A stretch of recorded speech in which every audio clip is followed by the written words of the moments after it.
Eh bien, bonjour à toutes et tous. Bienvenue dans ce webinaire organisé à la fois par la CARSAT Hauts-de-France et l'assurance maladie risque professionnel. Je suis Christophe François, chargé de communication au sein de la CARSAT des Hauts-de-France et je vous présente ma comparse du jour, Laetitia Chiaroré. Bonjour à toutes et tous, donc effectivement Laetitia Chiaroré, je suis chargée de mission en gestion des risques professionnels, donc avec notamment parmi mes missions la production d'études statistiques et de diagnostics de santé au travail. Avant que nous rentrions dans le vif du sujet, je vais vous présenter un petit peu ce webinaire, surtout pour ceux qui ne connaissent pas du tout les webinaires de la CARSAT et l'outil Webikeo. Donc, nous allons vous présenter un sujet pendant à peu près 45 minutes. Sur la droite de votre écran, vous avez des onglets. Sur ces onglets, si vous cliquez, vous avez un chat. Dans ce chat, évidemment, vous pouvez poser des questions au fur et à mesure de l'exposé que nous allons faire. Ces questions, on va y revenir, mais en fin de séance, parce que nous n'allons pas, en tout cas, prendre le temps d'y répondre au fur et à mesure de l'exposé du sujet d'aujourd'hui. Mais n'hésitez pas, en tout cas, à indiquer vos questions dans ce canal. Avant que nous parlions de la sinistralité de notre région, quelques mots sur la CARSAT. La CARSAT, c'est 3 grandes missions. Tout d'abord, celle qui est la plus connue de toutes, la préparation et le paiement de la retraite des salariés du régime général. Nous avons également une mission que vous connaissez un petit peu plus aujourd'hui, puisque c'est pour ça que vous êtes là, qui est de prévention et de tarification des risques professionnels. Et notre 3e grande mission, c'est l'aide et l'accompagnement des assurés en difficulté. Au niveau de la CARSAT, nous sommes organisés de la manière suivante. Nous avons une direction de la santé au travail et de l'accompagnement social, qui est l'interlocuteur privilégié des salariés et des entreprises tout au long de la vie professionnelle et au moment de la retraite. Nous travaillons à prévenir les risques professionnels et à accompagner les entreprises dans la prévention, à cibler les risques majeurs et à fixer le taux de cotisation des accidents du travail et des maladies professionnelles. Au niveau de notre offre de services, nous avons énormément de documentation à vous proposer, des publications statistiques.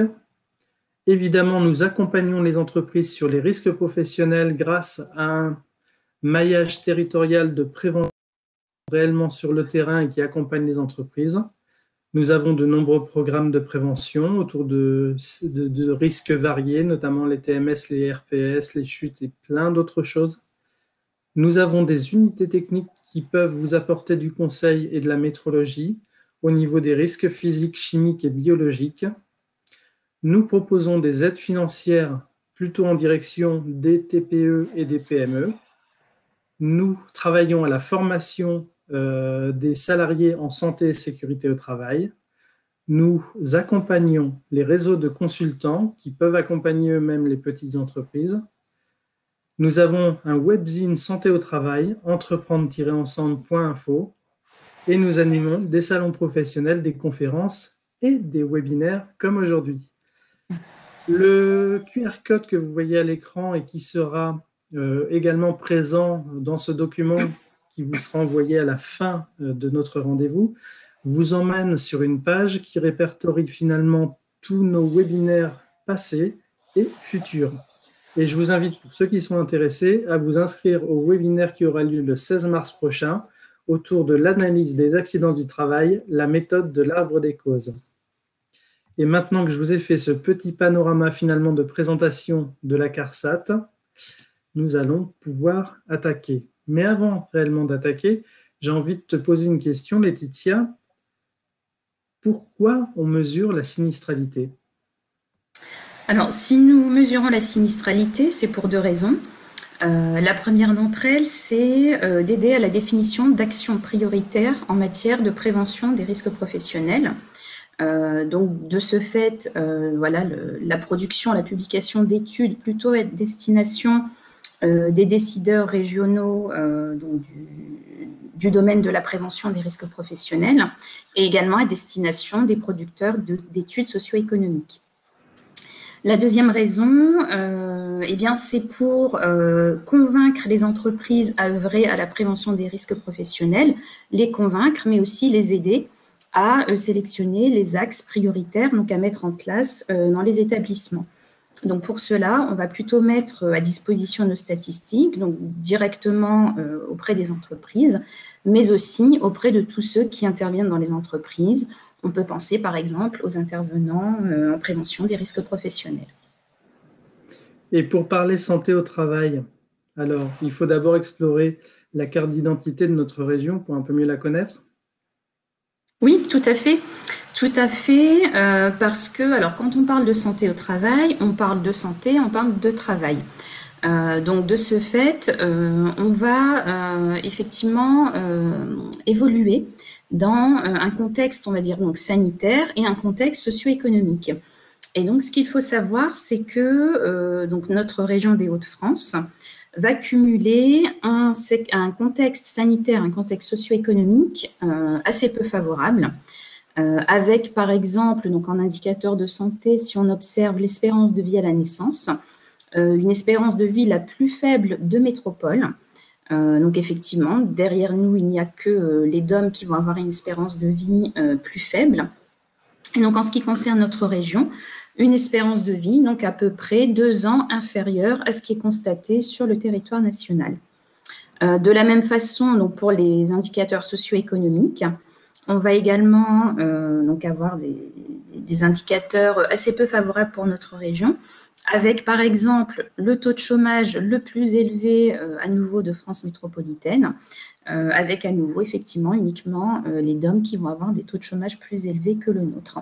Et donc dans ce contexte sanitaire et socio-économique peu favorable, on va aussi constater que nos salariés évoluent dans un contexte de santé au travail qui est moins bon que ce qui est constaté en moyenne en France.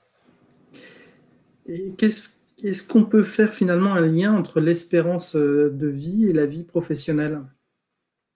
Alors, oui, tout à fait, puisque, donc, comme je le disais, quand on parle de santé au travail, donc on est vraiment à la croisée entre la santé et donc les problématiques socio-économiques.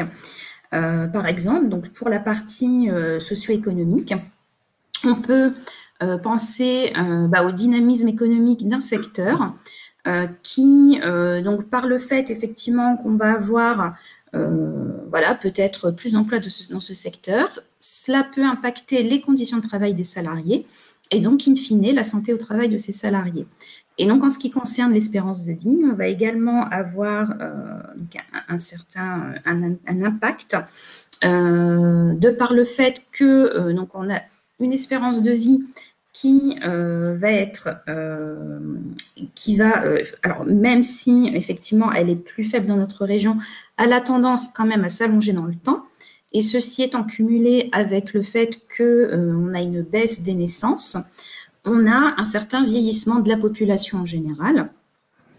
Un vieillissement de la population générale, un vieillissement également de la population active en emploi, donc des travailleurs.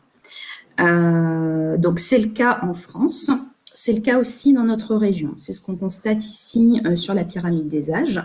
Effectivement, on constate que donc les projections de l'INSEE montrent que globalement, on va à horizon 2030 avoir moins de salariés de moins de 40 ans, mais par contre, plus de salariés de plus de 55 ans. C'est un peu moins marqué qu'au national dans notre région, mais malgré tout de même un certain vieillissement de cette population active en emploi. Et donc, évidemment, si nos salariés, donc la moyenne d'âge de nos salariés augmente, cela va avoir un impact sur la santé au travail des salariés de notre région. Merci beaucoup pour cet éclairage finalement sur la fiche d'identité de notre région et ce contexte. Maintenant, on va rentrer un petit peu plus dans le vif du sujet. Alors, par quoi on commence quand on parle de données de santé au travail ? Alors, déjà, on peut commencer par dire qu'on a la chance d'avoir une richesse d'informations statistiques donc, sur la santé au travail, et notamment toutes les données qui sont issues des déclarations d'accidents du travail et des reconnaissances de maladies professionnelles. Concernant donc, les accidents du travail, on en tire des enseignements, puisque pour l'année 2019, ce sont 60 000 accidents du travail qui ont été indemnisés. Donc, ce sont des accidents qui ont déjà un certain niveau de gravité, puisqu'ils ont engendré un arrêt de travail et ou une incapacité permanente. Donc, 60 000 accidents du travail pour donc, le régime général. Dans notre région. Une fois qu'on rapporte ces cas à notre volume de salariés, cela équivaut à 38,9 accidents pour 1000 salariés. Donc, ce qu'on constate ici, c'est que la fréquence des accidents du travail est plus importante dans notre région qu'en France, puisqu'en France, comme on le voit sur le graphique, on a en 2019 33,5 cas d'accidents pour 1000 salariés. On a donc dans notre région environ 5 cas d'accidents du travail en plus pour un volume de 1000 salariés. Donc des accidents du travail plus fréquents, néanmoins une amélioration, puisque donc là sur les 12 années que comporte le graphique, on observe une tendance à la baisse de la fréquence des accidents du travail. Donc c'est le cas sur les années récentes. Mais c'est une tendance qu'on observe depuis plusieurs décennies et qu'on observe autant en région que sur le territoire national. Donc effectivement, une tendance à la baisse, mais avec des disparités tout de même en fonction des secteurs d'activité. On va avoir des secteurs d'activité. Alors, tout d'abord, des secteurs d'activité qui, évidemment, vont être au-dessus de la moyenne. Pour l'année 2019, c'est dans le grand secteur des transports entreposages que les accidents du travail sont les plus fréquents, donc avec 66 cas pour 1000 salariés. Dans la construction, on est également au-dessus de la moyenne. Dans le secteur santé-action sociale également. Et enfin, dans l'hébergement-restauration, on va être aussi sur donc, un risque d'accident plus élevé qu'en moyenne en région. Donc des disparités en termes de positionnement des secteurs par rapport à la moyenne, mais aussi en termes de tendance, d'évolution, puisque on a alors la majorité des secteurs d'activité pour lesquels on va constater la même tendance d'évolution qu'au global, donc des accidents du travail de moins en moins fréquents. On peut penser par exemple à la construction, puisque même si on est toujours au-dessus de la moyenne, c'est un secteur où la fréquence des accidents du travail a beaucoup diminué au fur et à mesure des années. Ça a été le cas également dans l'industrie. Donc, on voit ici plutôt les activités les plus traditionnellement accidentogènes. Par contre, on a certains secteurs d'activité pour lesquels on observe une dégradation. On peut penser notamment au secteur de la santé-action sociale et de façon plus précise, l'aide à domicile et l'hébergement médicalisé pour personnes âgées où les accidents du travail ont tendance, leur fréquence a tendance à augmenter. Est-ce qu'on a une piste d'explication à cet état de fait? Alors, oui, tout à fait. On va avoir plusieurs pistes d'explication. Tout d'abord, on peut penser donc, à l'évolution de notre tissu économique, puisque, alors, de façon générale, on observe donc, une certaine tertiarisation de l'économie, donc que ce soit au niveau national ou au niveau régional. Même si l'industrie reste toujours un petit peu plus présente dans notre région, malgré tout, on a de plus en plus d'emplois tertiaires qui sont, pour la plupart, on va dire, des secteurs d'activité du tertiaire, qui comportent moins de contraintes physiques. En parallèle, on a eu également donc, un développement de la culture de prévention qui donc, a été très bien structurée dans certains secteurs d'activité. On peut reparler par exemple de l'industrie ou de la construction. Et donc ces deux effets, effectivement, ont permis globalement une baisse de la fréquence des accidents du travail. Par contre, de la même façon, on a toujours des secteurs d'activité pour lesquels les explications vont être un petit peu différentes. Si je reprends donc, le secteur de l'aide à la personne, notamment l'aide à domicile ou les EHPAD, ce sont des secteurs où on est vraiment en croissance économique, on a des besoins qui sont de plus en plus importants, avec en parallèle des moyens qui sont mis, mais qui ne compensent pas toujours suffisamment les besoins, et donc une certaine dégradation des conditions de travail, et donc une dégradation de la santé au travail, avec des accidents du travail plus fréquents. Avec également donc, cet effet cumulé de la culture de prévention qui évidemment est existante dans ces secteurs, mais qui se structure depuis moins d'années par rapport à ce qui a pu être le cas dans les secteurs les plus traditionnellement accidentogènes. Alors maintenant qu'on a vu un petit peu ce découpage par secteur d'activité, naturellement on pourrait se poser la question, si seulement on avait une carte par secteur géographique qui permettrait d'examiner les zones où il y a des accidents du travail, où ils sont plus fréquents, ça serait bien. Alors, effectivement, on dispose de ce type d'éléments. On met à disposition donc, de nos partenaires une carte de la fréquence des accidents du travail par zone d'emploi. Et donc, ce qu'on constate lorsqu'on observe cette carte, c'est que on a également des disparités entre les secteurs géographiques, avec quelques zones d'emploi où on va se trouver non seulement sous la moyenne régionale, mais aussi sous la moyenne nationale. Donc, ce sont les 3 zones de Dunkerque, Amiens et Vallée de la Brelle-Vimeux.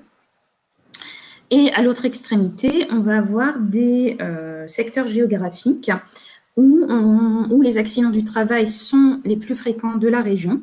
Donc, ce sont notamment quelques zones du sud de la région, donc avec Soissons et Château-Thierry, et également quelques zones qui vont se situer au sud de la métropole lilloise, avec Béthune, Douai, Arras, et un maximum donc, pour la zone d'emploi de Lens, donc où effectivement les accidents du travail sont les plus fréquents. Alors évidemment, ces constats vont être également alliés donc, aux facteurs d'explication qu'on a évoqués précédemment, donc le tissu économique de la zone, son contexte sanitaire, mais également donc, la culture de prévention en place dans les entreprises du territoire. Alors la photographie finalement que dépeint notre présentation jusqu'à maintenant, elle n'est pas forcément très réjouissante. Alors finalement, est-ce que le travail et surtout ces conditions d'exercice, c'est quelque chose qui est mal vécu par les gens de notre région? Alors, pour répondre à cette question, on dispose donc de résultats d'enquête qui viennent donc enrichir nos données de risques avérés, des enquêtes qui sont menées par les médecins du travail. Et donc, en particulier, on a donc des résultats d'enquête issus de l'Observatoire Everest, donc qui, effectivement, va interroger les salariés sur leur vécu du travail, sur leurs contraintes professionnelles, les expositions professionnelles. Et alors, on y apprend que la majorité des salariés de la région déclarent apprécier son travail. Donc, apprécier son travail, puisque dans à peu près 8 à 9 cas sur 10, les salariés ont répondu oui aux questions d'appréciation du travail. Donc, les questions d'appréciation du travail, qu'est-ce que c'est? Ça va être, par exemple, est-ce que le travail permet d'apprendre? Est-ce qu'il permet de concilier sa vie professionnelle et personnelle? Est-ce qu'il est suffisamment varié? Est-ce qu'on a le choix dans la façon de procéder dans son travail? Est-ce qu'on a suffisamment de possibilités de coopération pour bien réaliser son travail? Et est-ce qu'on a les moyens de faire un travail de qualité? Et est-ce que ce travail est reconnu? Donc, un travail qui est, dans la plupart des cas, apprécié. Néanmoins, on a quand même toujours des contraintes qui sont importantes, que ce soit des contraintes temporelles, avec par exemple le fait de devoir abandonner une tâche pour une autre non prévue, donc presque un salarié sur deux, ou des contraintes comme le fait de devoir dépasser ses horaires de travail ou faire face à de la pression temporelle dans son travail. Des contraintes temporelles qui peuvent également être complétées par des contraintes physiques, tels que des gestes répétitifs, de la station debout prolongée, des postures contraignantes ou du port de charge pour ici environ 5 à 6 salariés sur 10 de la région. Alors, tout à l'heure, merci. Tout à l'heure, nous avions abordé le versant accident du travail. Là, on vient juste d'éclairer les données et l'analyse des éléments de vécu. Justement, ce vécu du travail, ces contraintes professionnelles peuvent engendrer des maladies professionnelles. Oui, tout à fait. Tout à fait. Des maladies professionnelles qui, donc dans notre région, s'élèvent à un peu plus de 5100 cas qui ont été donc déclarés, reconnus et indemnisés donc en tant que tels. Avec alors une certaine stabilité sur les années récentes. Si on observe donc la période 2016 à 2019, on est toujours entre 5000 et 5100 cas à peu près chaque année. Donc une certaine stabilité avec pour pathologie principale des troubles musculo-squelettiques qui sont vraiment prédominants, hein, puisque ces troubles regroupent environ 85% des pathologies professionnelles reconnues dans notre région. En deuxième pathologie, les pathologies liées à l'amiante, donc 10% des cas. Des surdités également avec 2%. Donc, ce qui fait de ces deux dernières pathologies eh bien, des maladies qui sont surreprésentées dans notre région, puisqu'en France, l'amiante, c'est 5% et les surdités, c'est 1% des pathologies professionnelles.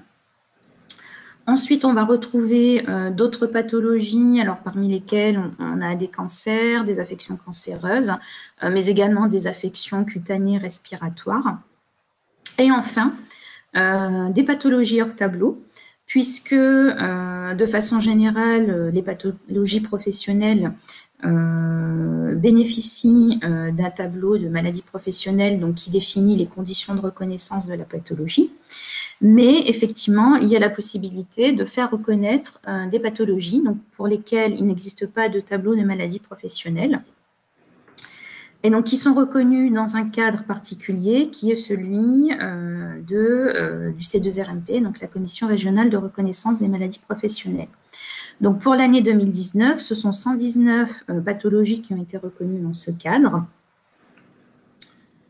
Et donc parmi ces 119 pathologies, on va retrouver très majoritairement des troubles psychosociaux, donc 93 cas sur les 119 pathologies hors tableau.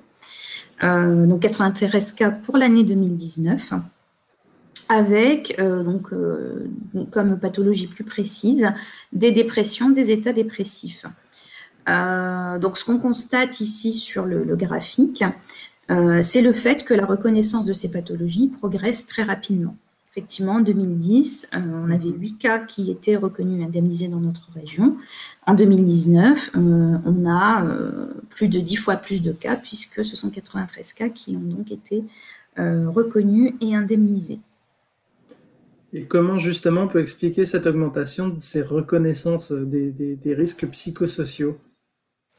Alors, ce qu'on peut en dire, c'est le fait que donc, ce qui est représenté ici sur le graphique ne va être que la partie, disons, visible du risque psychosocial, puisque on sait qu'on a un certain nombre de cas de troubles psychosociaux qui donnent lieu à un arrêt de travail, disons, un arrêt maladie classique et pas un arrêt pour accident du travail ou maladie professionnelle. On sait également que tous les cas ne sont pas forcément ni déclarés ni reconnus. Et on sait également qu'il y a un certain nombre de cas qui donnent lieu à des inaptitudes. Donc pour percevoir un peu l'ampleur de cette sous-déclaration, sous-reconnaissance des troubles psychosociaux, On dispose donc des résultats d'un autre programme dans lequel les médecins du travail volontaires signalent les pathologies qui, selon eux, sont d'origine professionnelle, mais qui n'ont pas fait l'objet d'une reconnaissance. Donc, il s'agit du programme des maladies à caractère professionnel. Et donc, dans le cadre de ce programme, donc, le dernier ayant eu lieu en 2017 pendant 2 semaines, donc les médecins du travail qui participaient donc, à ce programme ont signalé 5,1% de salariés qui présentaient au moins une pathologie ou un symptôme en lien avec le travail, donc, quelle que soit la pathologie. Parmi ces 5,1%, ils ont la plupart du temps signalé des affections de l'appareil locomoteur, donc des pathologies de type troubles musculo-squelettiques, mais ils ont également très souvent signalé de la souffrance psychique en lien avec le travail, donc effectivement avec 37% donc parmi les 5,1% de signalements. Au niveau du dénombrement, cela représente environ 120 signalements donc de souffrances psychiques qui, selon eux, sont en lien avec le travail, mais qui n'ont pas fait l'objet d'une reconnaissance, et donc sur uniquement les 2 semaines de l'enquête. Donc effectivement, lorsqu'on regarde les 93 cas qui sont reconnus, indemnisés sur une année, par rapport à ici plus de 100 cas qui sont signalés sur 2 semaines, cela peut nous laisser penser qu'effectivement, il y a encore un certain nombre de cas qui ne sont ni déclarés ni reconnus.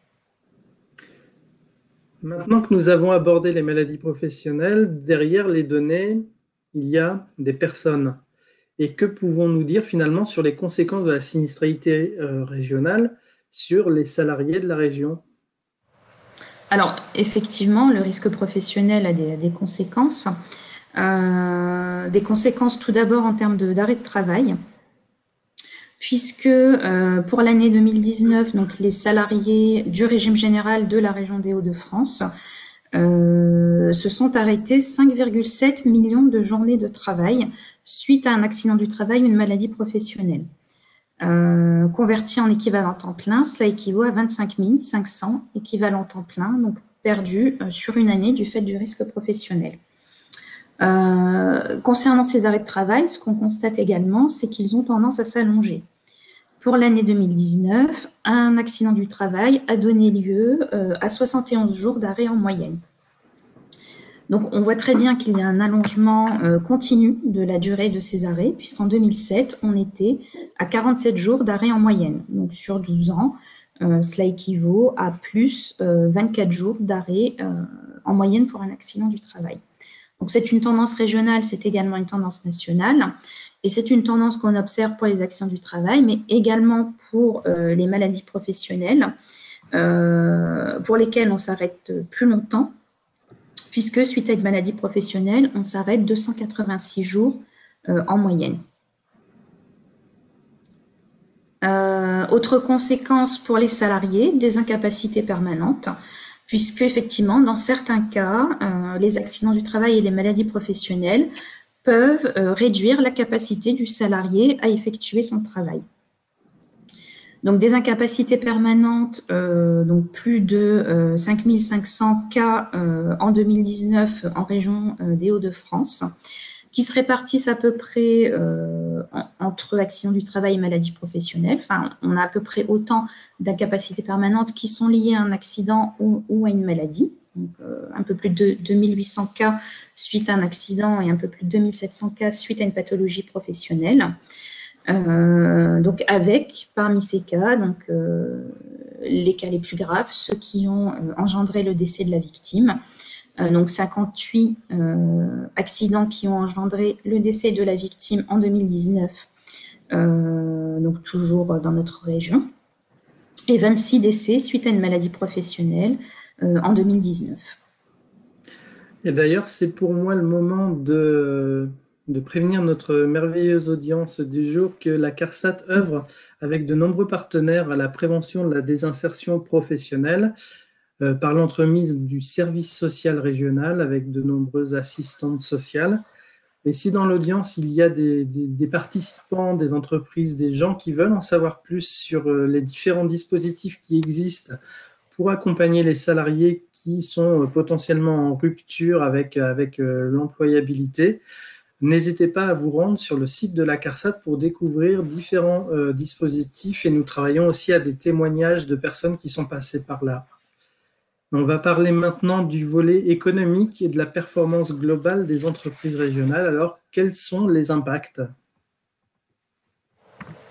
Alors, effectivement, le risque professionnel engendre un coût. Tout d'abord, un coût direct, donc, qui est le coût lié au paiement des indemnités journalières donc pour les arrêts de travail, au paiement des frais pharmaceutiques, médicaux, hospitaliers et au paiement des indemnités en capital et au versement des rentes. Donc, ce coût pour l'année 2019 va s'élever donc à presque 650 millions d'euros, donc accident du travail, maladie professionnelle, sachant que ces 650 millions d'euros sont ensuite imputés aux entreprises par le biais de la cotisation spécifique aux accidents du travail et aux maladies professionnelles qui est redevable donc, par toute entreprise. Donc 650 millions d'euros qui se répartissent à peu près autant entre accidents du travail et maladies professionnelles, même si en 2019, celui lié aux accidents du travail est un petit peu plus élevé du fait, on l'a vu, de l'allongement de la durée des arrêts, mais du fait également qu'on ait eu un petit peu plus de sinistres qui ont donné lieu à des incapacités permanentes cette année-là.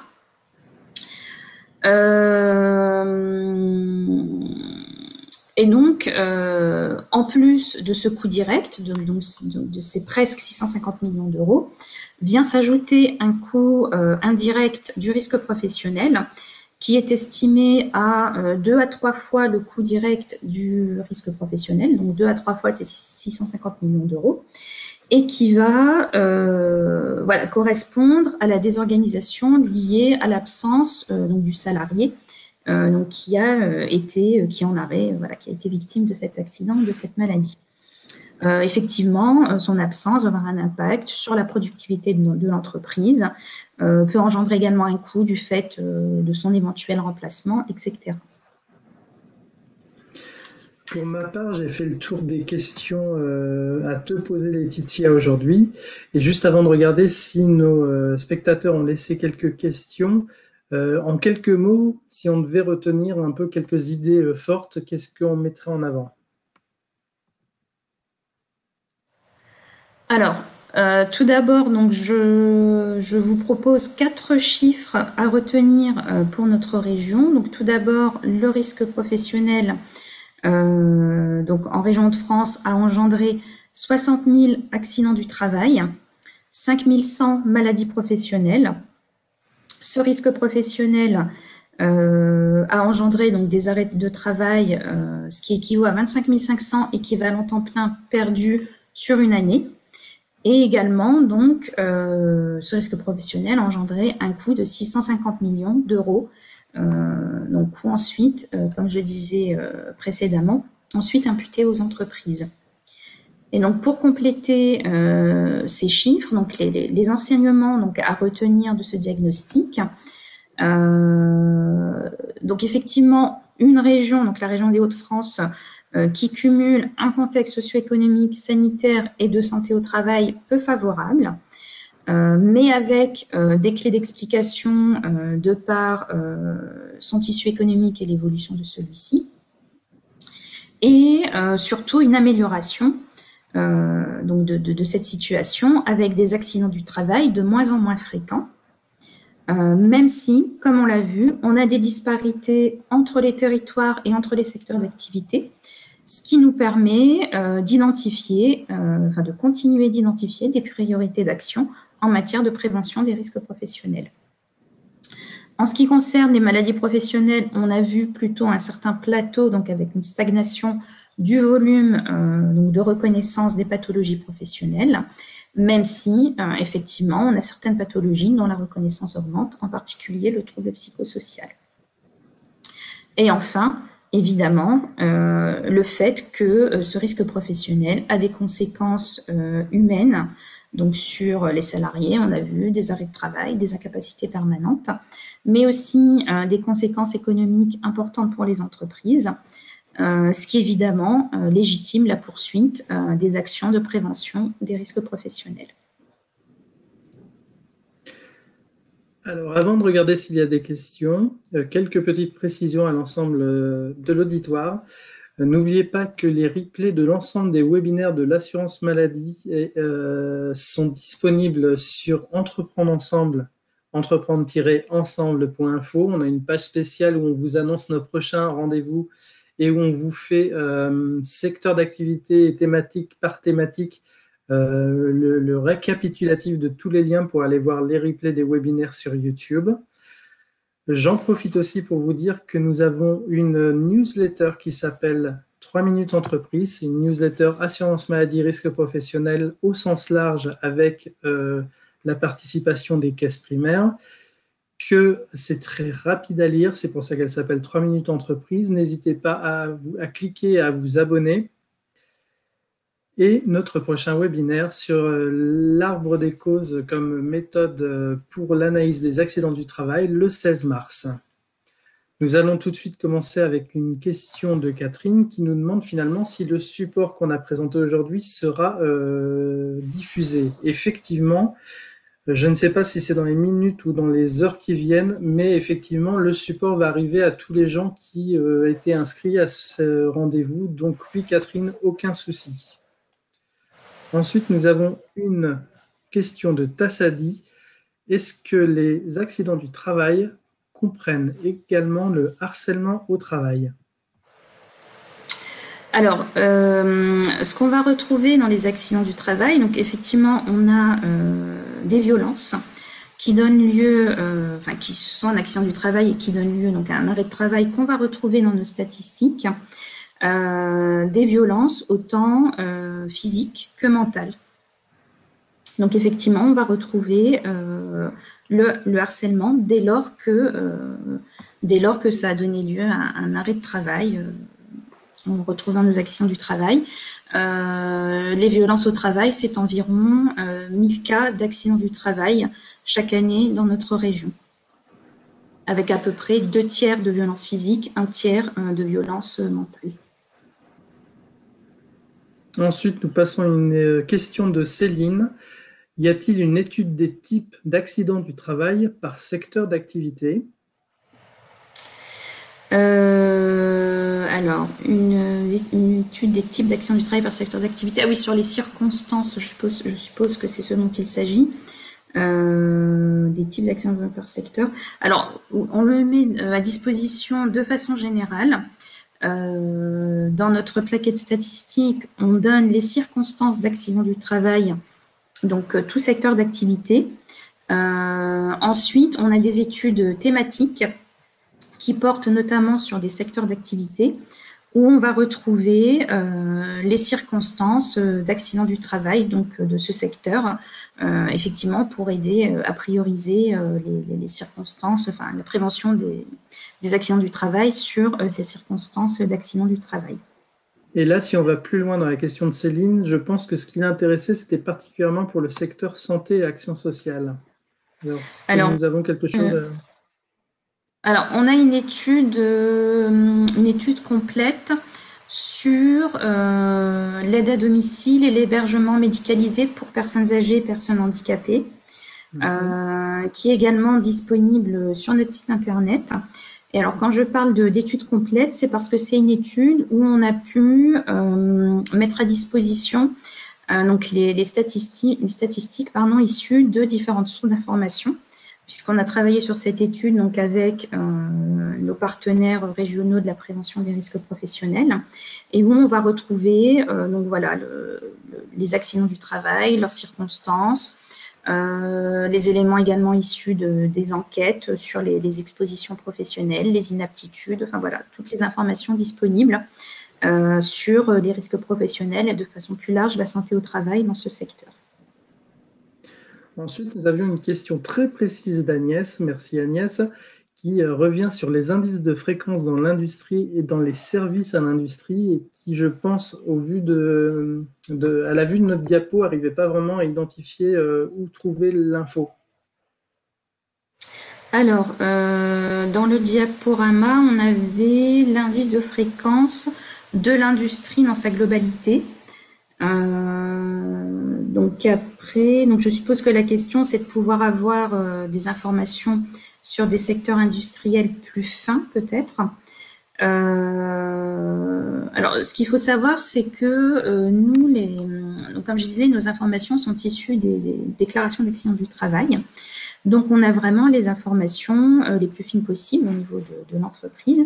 Et donc, effectivement, on va avoir les secteurs d'activité très fins, puisque l'entreprise, donc, on a le code APE de chaque entreprise, et donc on peut aller plus finement. Là, effectivement, c'était une présentation générale, donc on est resté sur des gros secteurs, mais après, nous disposons donc d'informations plus fines. Au niveau des statistiques nationales, on peut retrouver sur donc notre site national des fiches pour chaque code APE, donc permettant effectivement d'avoir des informations voilà, sur des secteurs d'activité très fins. Ensuite, il y a une question de Brigitte qui, je pense, dépasse nos services et nos compétences, puisqu'elle aimerait bien savoir, et peut-être que tu sauras répondre, mais je ne suis pas sûr, si un dossier de maladie professionnelle accepté par une caisse primaire peut être caduc à partir du moment où le salarié est déclaré guéri après opération. Par exemple, pour un canal carpien. Alors, j'avoue que je ne saurais pas répondre à cette question, mais je me demande si il n'y a pas une réponse dans le chat. Je ne sais pas si je vais la retrouver comme ça. Je vais peut-être laisser vérifier nos participants si effectivement il y a une. Dans tous les cas, je pense, Brigitte, que malheureusement, c'est pas au niveau CARSAT, en tout cas pas nous deux qui pourrons vous répondre. Éventuellement, nous, on pourrait poser la question à la caisse primaire et revenir vers vous, ou alors il faut que vous passiez directement par la plateforme employeur au 36 79 pour poser cette question. Olivier demandait si on avait constaté, suite à la pandémie, des changements par rapport au RPS. Alors, est-ce qu'il y a déjà des données qui sont disponibles? Est-ce qu'il est trop tôt pour réellement donner une réponse? Alors, ce qui est sûr, c'est le fait que de façon générale, la pandémie a un impact sur nos données, puisque c'est ce que tu évoquais, Christophe, un impact sur nos données, puisque évidemment, surtout en 2020, nous avons eu des périodes de confinement, donc globalement, nous avons moins travaillé avec des personnes qui ont été en chômage partiel. Et donc, le risque professionnel a diminué en volume. Par contre, effectivement, on a des difficultés pour, on va dire, analyser correctement ces informations, puisque le chômage partiel n'a pas été déduit des déclarations des entreprises, puisqu'il s'agissait de salariés toujours à l'effectif de l'entreprise. Donc, on va avoir des difficultés pour mettre en parallèle l'évolution de la sinistralité avec l'évolution de l'effectif salarié. Par contre, ce qu'on a tout de même eu à ce jour, ce sont des retours des médecins du travail qui, effectivement, signalent un impact de cette crise sanitaire avec, alors par exemple, des retards dans la prise en charge des soins médicaux. Donc, on a reporté parfois des soins dont on avait besoin. Une augmentation des arrêts liés au mal-être, notamment en lien avec le Covid. Et également une organisation du travail qui, alors surtout dans certains secteurs d'activité, a été et peut-être toujours plus tendue du fait du Covid. Ensuite, une question de Brigitte à laquelle je pense être en mesure de répondre, mais ça ne sera pas une vraie réponse. Comment les entreprises peuvent-elles lutter contre les arrêts de travail ou les arrêts d'accident de travail? Je ne sais pas vraiment comment vous avez formulé ça, abusif. Dans tous les cas, la réponse la plus simple, qui n'est pas vraiment une réponse, ça serait en passant par le dialogue social. Évidemment, facile à dire.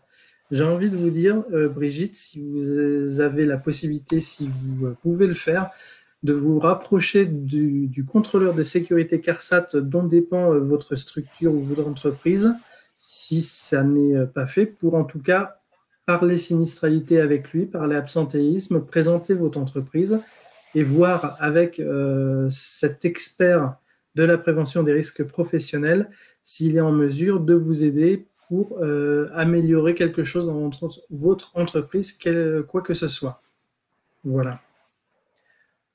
Ensuite, Sandrine qui demandait si les arrêts de travail depuis 2019 ne sont pas dus au Covid. Donc, tu as un petit peu apporté la réponse par rapport à cette question, je pense.